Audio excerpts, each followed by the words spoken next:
Sa lahat ng mga nanonood, ito po si Master Ang.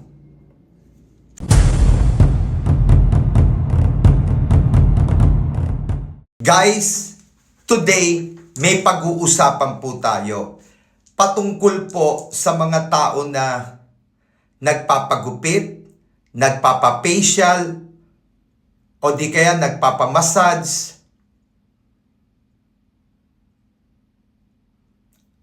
o nagpapamanicure. Okay.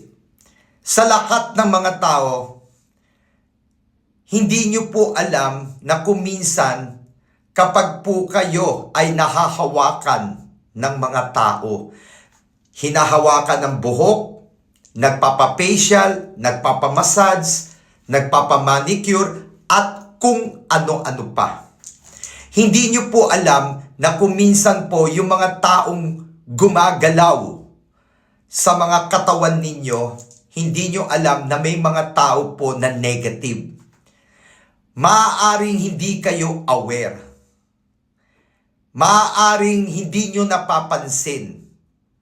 Pero sa maniwala kayo o hindi, kung mapapansin lang po ninyo, baka po makakaiwas tayo sa mga tao na puno ng negative sa katawan.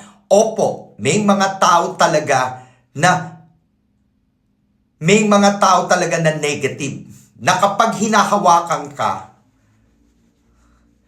hindi maiiwasan na kayo po ay maapektuhan.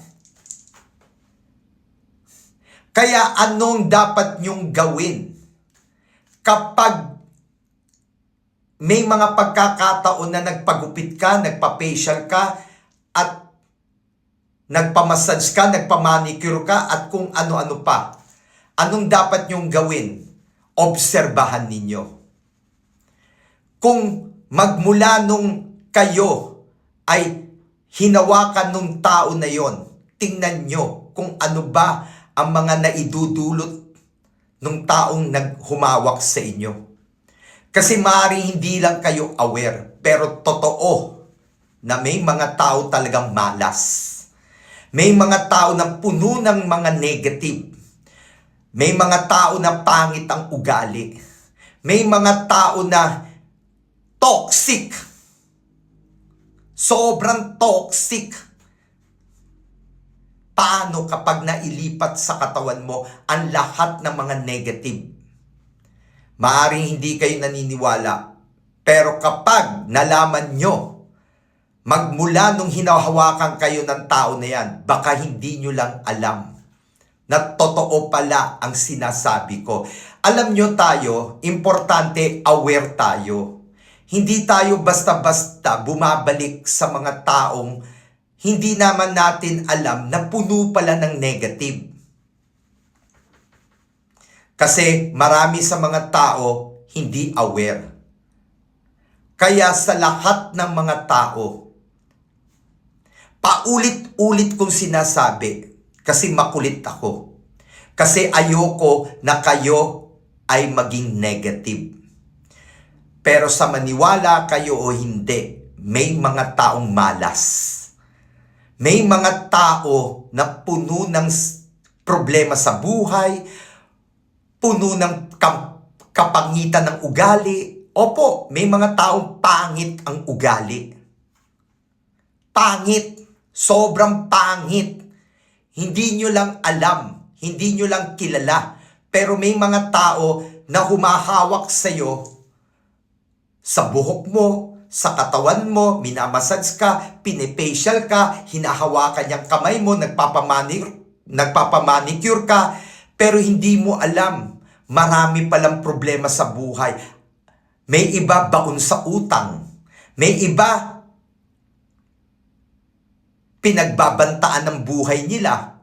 May iba naman maraming ginawang masama sa kapwa. Kaya may mga tao puno ng negative sa katawan. What if kayo ang nahawakan at kayo ang naapektuhan kasi naililipat niya ang lahat ng negative niya sa iyong Totoo po yan. Sa Chinese kasi, pag alam namin na hindi magandang isang tao, sa punsoy o sa mga Chinese, pag alam namin na hindi maganda yung tao na yun, hindi na namin binabalik-balikan. Hindi namin hinahayaan hawakan kami ng mga taong puno ng negative. Kung minsan, hindi lang aware ang mga Pilipino, pero sa Chinese, aware kami. Umiiwas kami sa mga taong toxic. Umiiwas kami sa mga taong pakiramdam namin puno ng kamalasan. At hindi kami pumapayag na basta kami hinahawakan.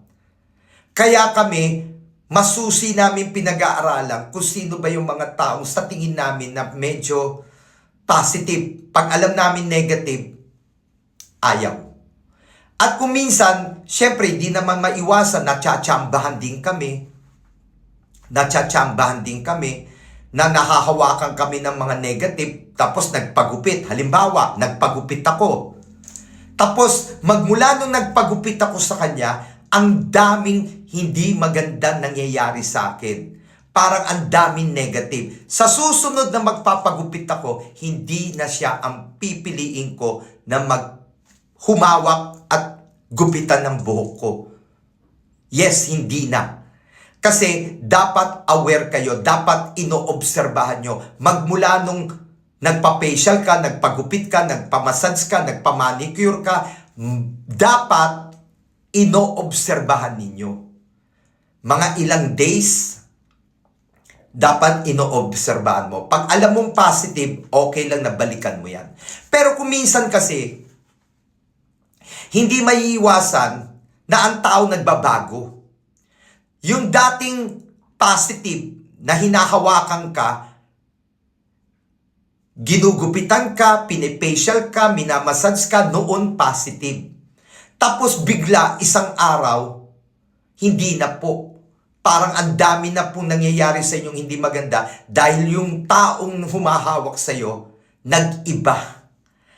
Nagbago ang lahat ng kung anong meron sa kanya na positive, naging negative na. Siyempre, hindi naman natin alam kung anong pinagdadaanan niya. Hindi natin alam na meron na pala siyang mga nangyayari na hindi maganda. O baka naman may ginawa siyang hindi maganda sa kapwa, kaya bumabalik sa kanya ang karma.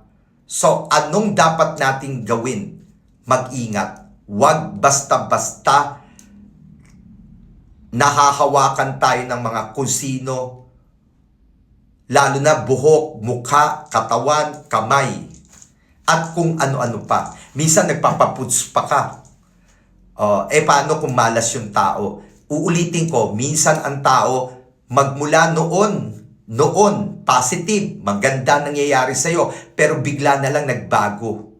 Bigla na lang parang ang daming hindi magandang nangyayari sa'yo, maaari yung taong gumagawa sa'yo, nagbago ang swerte niya, o baka nag-negative na siya. O kung minsan naman, sa umpisa pa lang, negative na. So, anong gagawin? Huwag tayong papayag na kapag alam na natin nag-negative, palitan nyo ng mga taong humahawak sa buhok nyo, humahawak sa mukha nyo, humahawak sa katawan nyo, at humahawak sa kamay nyo. Kasi nagpapamanicure kayo. Ganun lang. Dapat maging aware. Dapat mag-ingat. Pag alam nyo may problema na, hindi na kayo babalik sa kanya. Sa ibang tao naman kayo. At saka tingnan nyo rin. Tingnan nyo rin yung mga taong gagalaw sa katawan nyo. Tingnan nyo. Obserbahan nyo. Pag-aralan nyo. Nararamdaman mo ba na kapag siya ang naggupit, siya ang nagpa-facial, siya ang magmamassage sa inyo, siya ang magpapamanicure ka sa kanya, sigurado ka ba?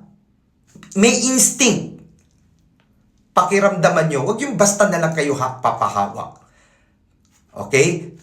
At kung sakali man hawakan kayo at maraming hindi maganda nangyari, sa susunod, huwag na kayong bumalik sa kanya.